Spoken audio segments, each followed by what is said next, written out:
Hello.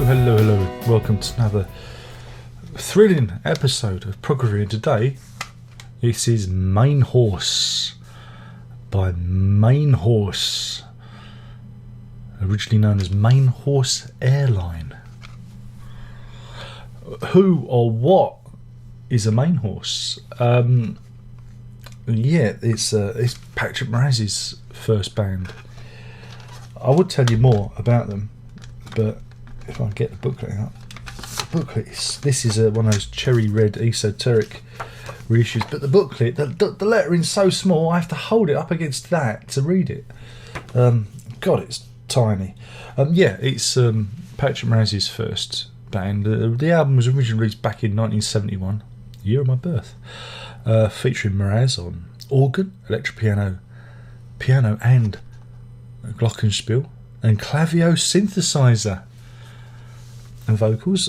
Peter Lockett, not Pete Lockett, the percussionist, but Peter Lockett, lead guitar and violin and vocals. Gene Ristori, I've heard that name before. Did he play on Moraz's stuff? Where have I heard that name? He's on bass and cello and vocals, and Bryson Graham's on drums and percussion. I think he went on to play with Spooky Tooth, whatever that is. Because these reissues come up and they think, I suppose we can check that out. There you go, there they are on the back there. They came and they went, lost in the mists of progressive rock history. Mainhorse. What to say about them? For me, they fill that kind of weird gap in the musical fabric. Like bands like we mentioned before, Quatermass. Do you remember them? Bands that were there and were respected, but never really did anything. Mainly because it didn't really float compared to their peers. And this is the same can be said with this band. Again, I've listened to this a couple of times. How can I put it? Like I said, recorded in 71, but some of the songs have a distinct, like, late 60s vibe to them. Bemoaning about his girl and not having a girl, and his girl not being there, that kind of thing. And you think, and that's the lyrics are set against this kind of very riffy, in places heavy, rock music.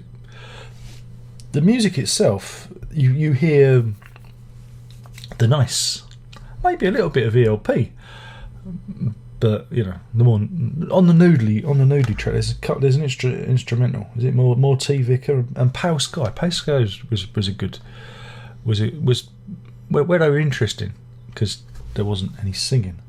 But who else was it? Yes, Curved Air as well. I felt like there was a bit of Curved Air in there. But yeah, Atomic Rooster is another name we can throw at it, and the Nice. Falling in between that, where it's like I say, you can hear there's kind of blues rock, but they've got this also classical thing running underneath it, and that's probably Moraz's contribution. Like I said, some of the songs, again, you think maybe if the lyrics were different, because the lyrics felt very, very, very old-fashioned and very, like I say, bemoaning not having a girlfriend. Lyrics that don't really sit well with, progressive rock. We needed more songs about elves and goblins and trolls. I don't know. Or mythology, some Greek mythology in there. Lyrically, they're a bit, musically all over the shop. There was just a lot going on, and again, I didn't really get a sense of Mainhorse. This wasn't a band that had its own voice, which is a great shame, because it's not that they're bad players or not. And they like that staccato, kind of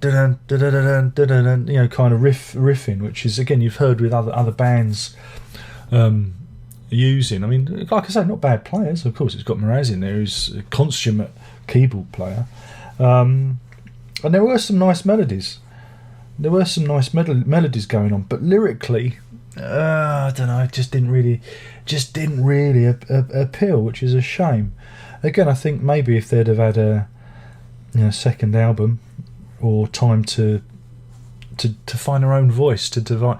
Again, when you hear the Refugee record, you can see where it's come from, and you can understand, because it is members of the Nice, and so they're allowed to work on that premise, and bringing Mraz in kind of made sense. But with this, again, there's probably loads of forgotten bands at the edge, and they're only remembered because of Mraz's involvement. I mean, if it was Charlie Farnsbarnes playing the keyboards, I wouldn't be doing this now, would I? Because they would have been forgotten. And it makes you wonder just how many bands are on the scene doing very similar music and all, But yeah, it's one of those odd records that's kind of straddles the 60s and the 70s, It's odd like that, especially as it was out in 71. It feels like some of it feels like it could have been earlier, But yeah, I mean, it's good that I do like it that Esoteric and Cherry Red are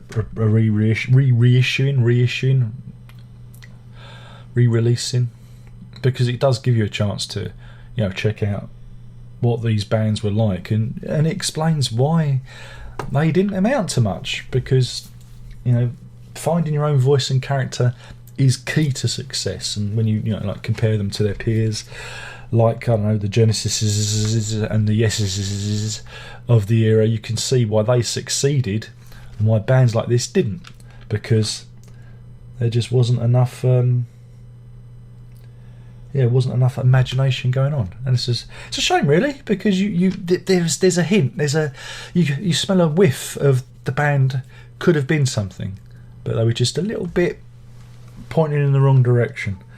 So yeah, an interesting one.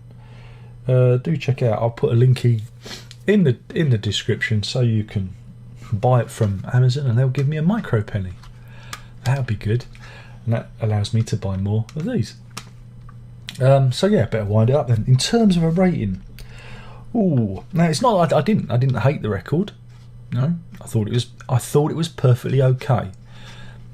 It's just not an exceptional record, and it's one of those ones that you check out just to see where Mraz has come from. So with that in mind, I'm going to give this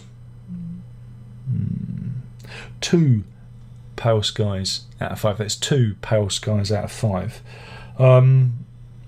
Because they were an also ran. It's not. Really, it should be 3. It should be 2.5. And I'm going to up it to 2.5 Pale Skies, because it's just down the middle. It's not good. It's not bad. It's just there, and you can understand why it went the way it went for them. So yeah, so we better wind up then. So anyway, I've been talking about Mainhorse, their one and only from 1971. Originally released on Polydor, I think. I might be wrong with that. I'm sure you can find the vinyl on the eBay as well. Currently reissued. And that's it. Don't forget to like or dislike this video. Any contributions will be gratefully accepted at my Patreon. Really, send money now, please. And that's at patreon.com/lock, because I am a terrible e-beggar. We don't get that anymore. That's kind of gone. Do you remember when everyone's, oh, you're an e-beggar? Oh, e-beggar. It's funny how it's kind of slipped out of the... see, it was just a trolling thing, wasn't it? Funny that. I'm just doing this. I'm stalling for time so I can get to the magic 10-minute mark and slap loads of ads on this video. Don't forget to check out my terrible music at music.darrenlock.com, and we'll do this all again soon. What's that? You want me to review the new Opeth album? Is that what you're saying? Well, I'll see if it's on Spotify. I'm certainly not ponying up the money. It's going to be more of the same, isn't it? It's a shame, because I like Michael Ackerfeld. He's always comes across as a decent chap in interviews, but yeah, leaves a lot to be desired. And on that, there's only one more thing left to say, and you know what that is. You ready? Prog on! I can get to 10 minutes. Come on, 10 minutes. the magic 10-minute mark.